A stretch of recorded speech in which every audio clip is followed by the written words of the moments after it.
Bien, merci. Merci. Donc, nous allons passer maintenant à Philippe Bonichon, qui est de Paris, la chirurgie améliore-t-elle l'asthénie de l'hyperparathyroïdie chez le sujet âgé?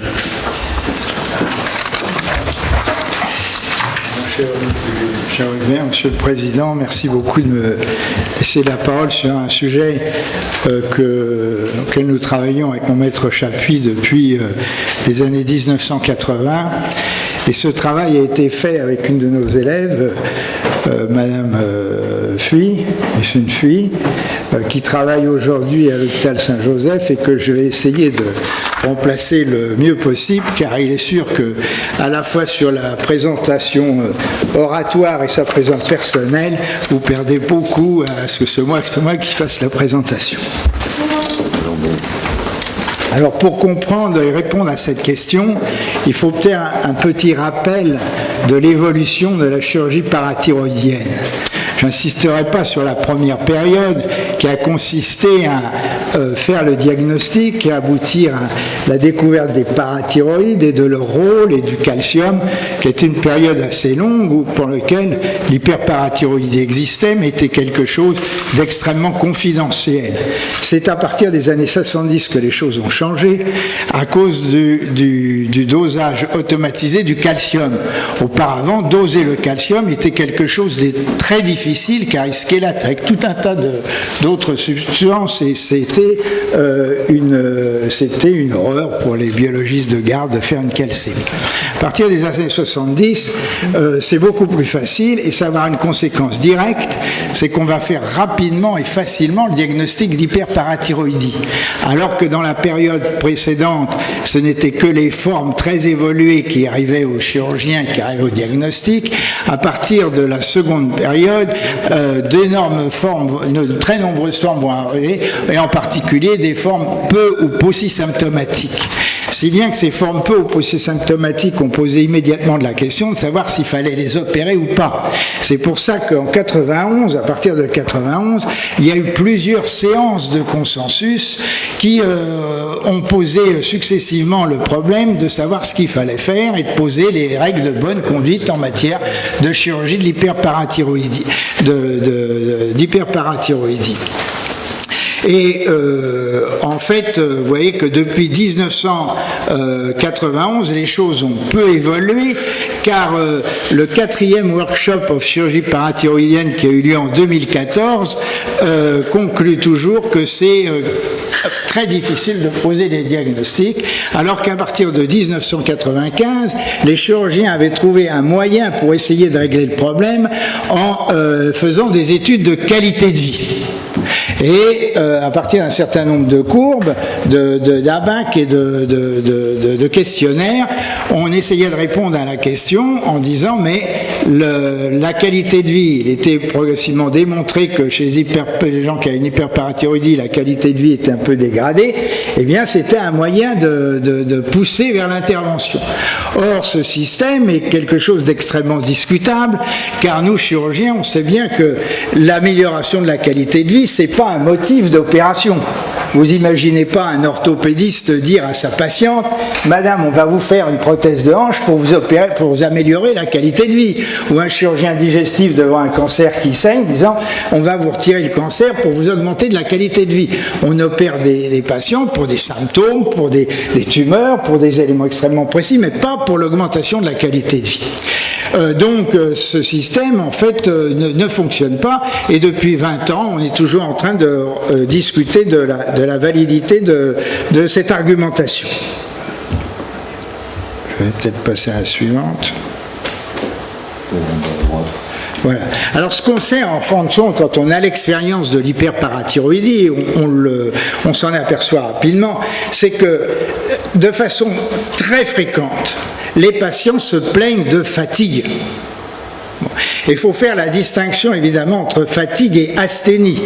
Fatigue, c'est une sensation assez désagréable qui est liée soit à un effort physique ou psychologique, soit à un manque de sommeil.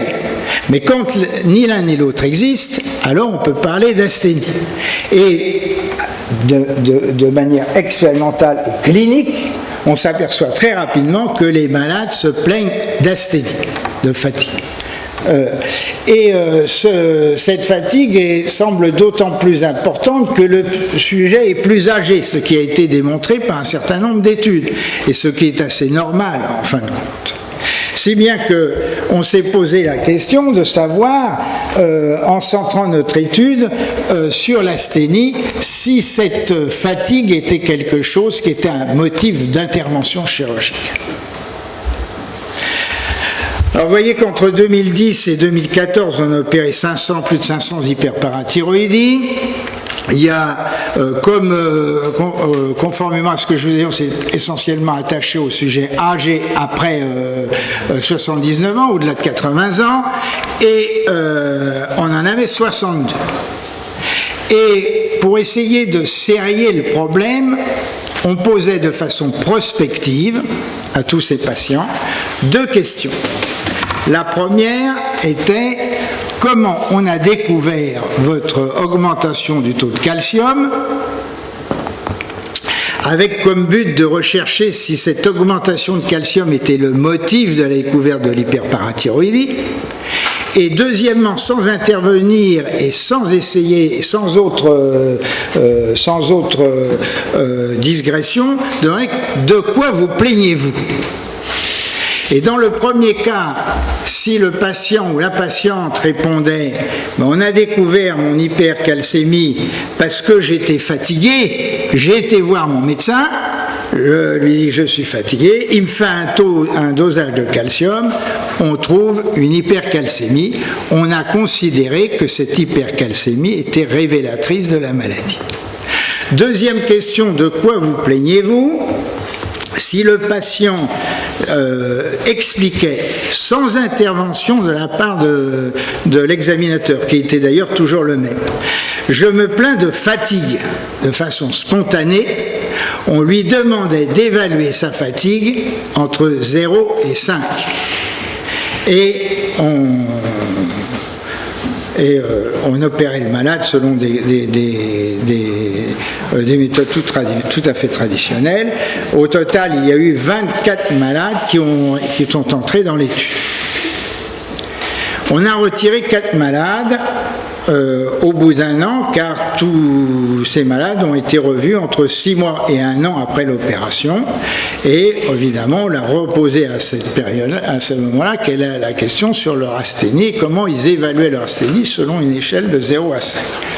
On a retiré 4 malades pour des raisons diverses, parce que l'observation était mal tenue, un autre parce que malheureusement il était décédé, un troisième parce que dans l'espace de la surveillance, comme c'est des sujets âgés, il avait quelques troubles cognitifs, et le quatrième nous a posé des problèmes car c'était une femme qui avait aggravé son asthénie, mais malheureusement elle était pétrie d'autres pathologies qui faisaient qu'on ne pouvait pas retenir que ça rentrait dans le cadre de l'hyperparathyroïdie parce qu'elle était polyarthrosique, insomniaque, et si vous voulez, on l'a sorti de l'étude.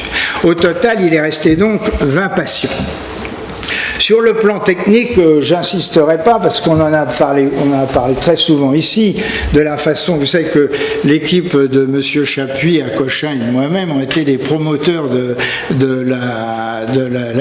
la parathyroïdectomie sous anesthésie locale.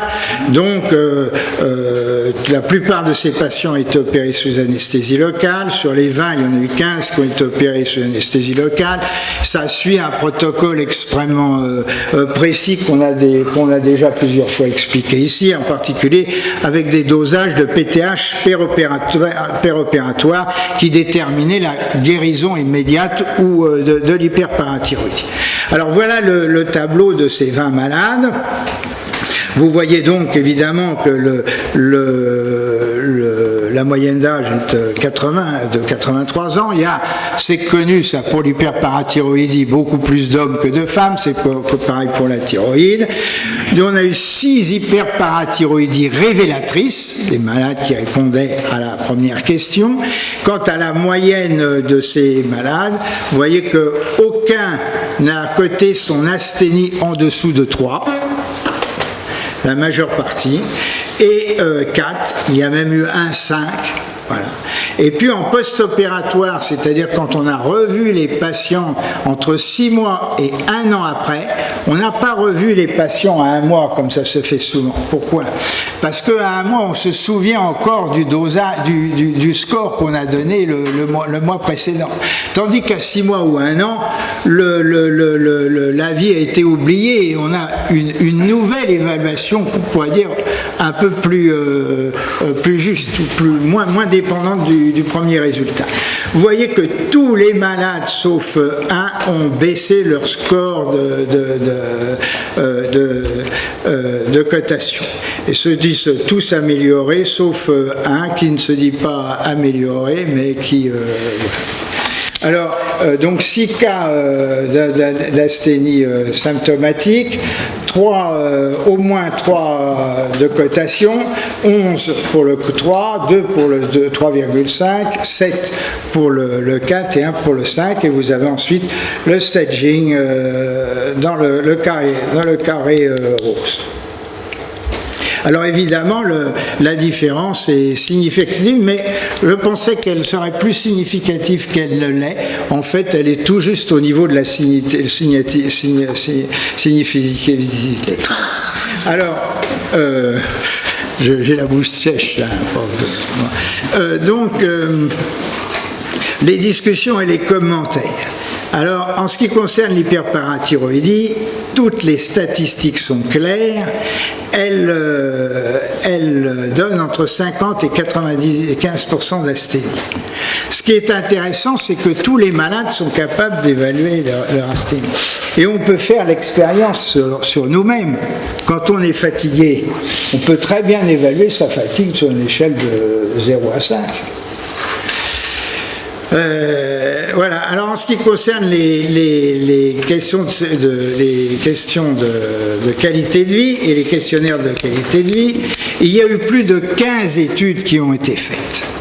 Le système qui est le plus souvent utilisé, c'est le SF36, qui est un questionnaire qui contient 36 questions. Ils sont répartis en différentes catégories. C'est assez large et merci beaucoup.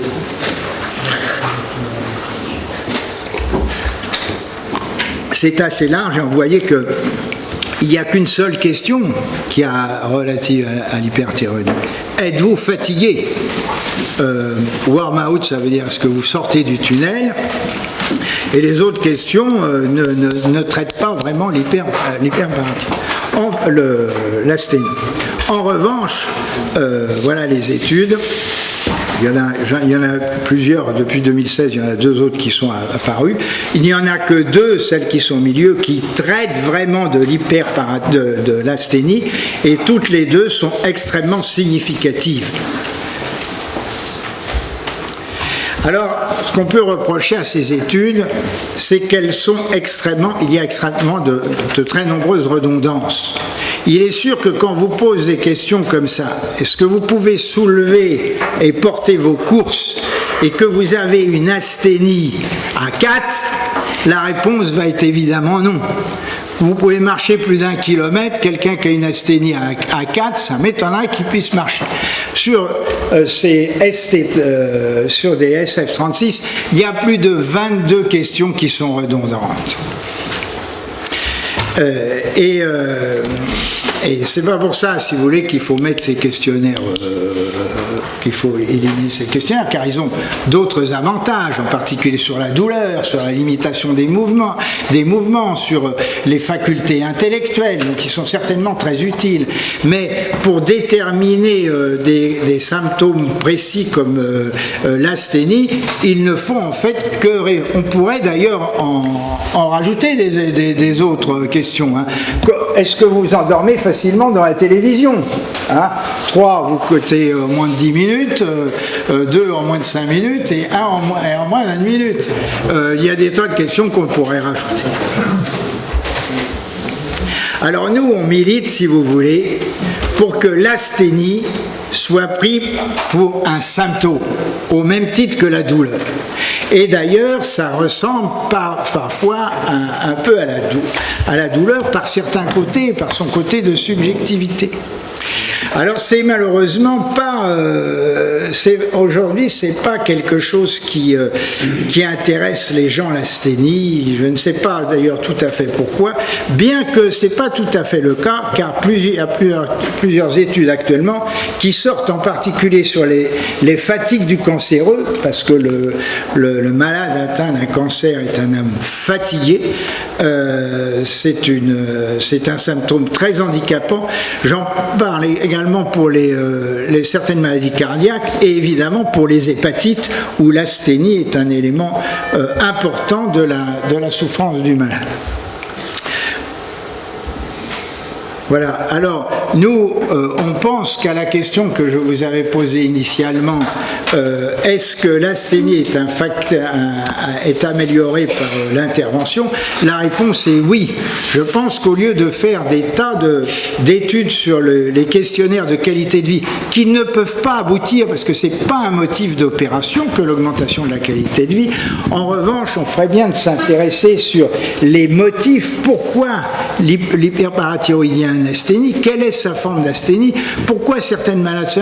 Et ça me fait penser un peu, si vous voulez, quand on était interne, où on passait devant un malade avec la douleur, et l'infirmière disait, mais ce malade, il se plaint vraiment beaucoup de l'opération. Alors lui il disait, oh, mais c'est pas grave, justement, il vient d'être opéré, c'est normal qu'il ait mal.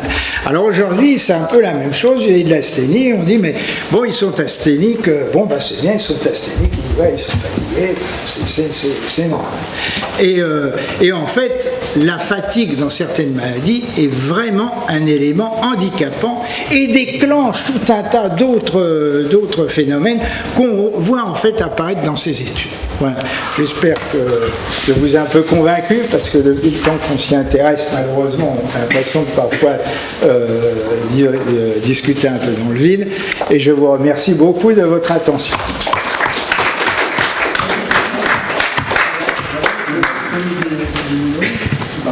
Oui. Oui, bonjour, docteur Lisserand, Institut de la main. J'ai été opéré il y a 15 jours d'une hyperparathyroïdie, donc je sais que le mot est haïssable, enfin j'ai des idées là-dessus. Effectivement, ce sont des gens âgés, effectivement j'ai 85 ans, je fais de la moto, et progressivement, le problème de l'asthénie est très simple, c'est-à-dire que mon périmètre de marche, ça a duré à peu près 2 ans avant de faire le bon diagnostic. Progressivement, le périmètre de marche est de plus en plus court, c'est-à-dire qu'à la fin, je ne marchais plus que 200 mètres, je ne pouvais plus utiliser la moto. Si je descendais des marches d'escalier dans le métro, c'était très difficile et je me tenais à la rampe. Mais quand on voit à ce moment-là un médecin généraliste à qui on raconte ça, il vous dit, mais vous avez 84 ans, c'est normal que vous soyez fatigué. Alors, après avoir erré, en plus, j'ai eu quelques problèmes, j'ai fait de la plongée sous-marine, j'ai eu des problèmes avec l'oreille interne, on m'a dit, c'est l'oreille interne. Parce qu'avec cette asthénie extraordinaire, la marche n'est plus normale. La marche devient un petit peu ébrieuse. Donc on devient exclu de la vie. C'est une asthénie extraordinairement pathologique. Jusqu'au jour où quelqu'un vous dit, on va faire des examens. Et à partir du moment où on a la chance, et en France c'est facile, de faire un PET scan à la colline, et quand la colline fixe sur une parathyroïdie, eh bien c'est extrêmement simple, c'est le diagnostic d'un adénome parathyroïdien. J'étais à Cochin, on m'a dit, on va vous opérer dans les 2 jours. J'ai été opéré il y a 3 semaines et ma vie est complètement changée. Donc on récupère très vite, immédiatement, et ça change tout. C'est ça le problème. Écoutez, je vous remercie beaucoup de votre témoignage. Je crois que... Après ce que vous pouvez dire, il n'y a plus rien à dire. La clé, c'est le PET scan. Parce qu'il y a 4 glandes. Bien entendu, il m'a enlevé une seule glande, là où il y avait un adénome. Oui, parce que si on veut retirer les 4, là, c'est... Pardon ? Non, il n'est pas question de retirer les 4. Alors, est-ce que tu es dans la série de Philippe Bonichon ? On retire celle qui fixait la colline, enfin, sur laquelle la colline se fixait. Donc ça a été retiré, c'est à peu près 2 mm, c'est très petit. Il y a un examen histopathologique extemporané, et ensuite qui est confirmé. Donc tout est extrêmement simple, et le malade guérit. Donc j'ai guéri. Donc, Richard Villet. Je voudrais aller plus loin. Vous savez sans doute qu'il y a eu un rapport extrêmement important pour la communauté européenne sur le vieillissement et il y a des tables rondes qui vont avoir lieu et je vous pose une question là vraiment extrêmement pratique. est-ce que vous pensez du coup qu'on devrait peut-être rechercher, nous on a été la génération, vous l'illustrez bien, où on nous a dit qu'il faut doser le calcium, mais maintenant est-ce que vous croyez que dans les EHPAD et ailleurs, on devrait s'intéresser plus à la recherche des hyperparas et comment faire il y a un vrai message de société si c'est ça.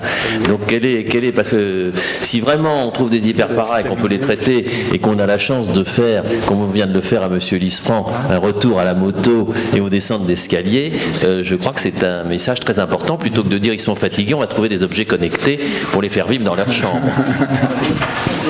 Oui, mais c'est fait, hein. C'est fait. Alors, je dois dire qu'en plus, aujourd'hui, il n'y a pas seulement que la calcémie qui est automatisée. Il y a la PTH.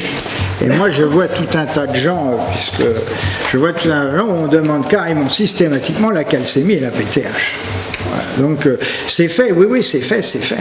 Et dans une pratique de médecin de ville, j'en sais quelque chose maintenant, on peut découvrir en l'espace d'un an 3 ou 4 parathyroïdes.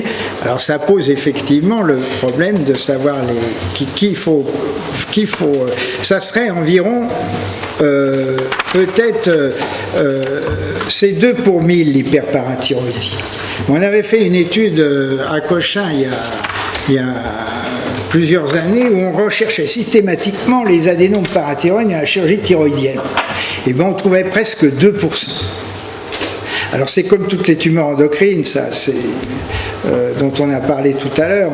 Il y en a beaucoup qui ne sont pas sécrétants. Donc il y a beaucoup d'adénomes parathyroïdiens non sécrétants. Et puis il y en a sur 10 qui sécrètent et on les découvre facilement. Ensuite, une fois qu'on a trouvé l'hyperparathyroïdie, tout le problème est là. Qui doit-on opérer ?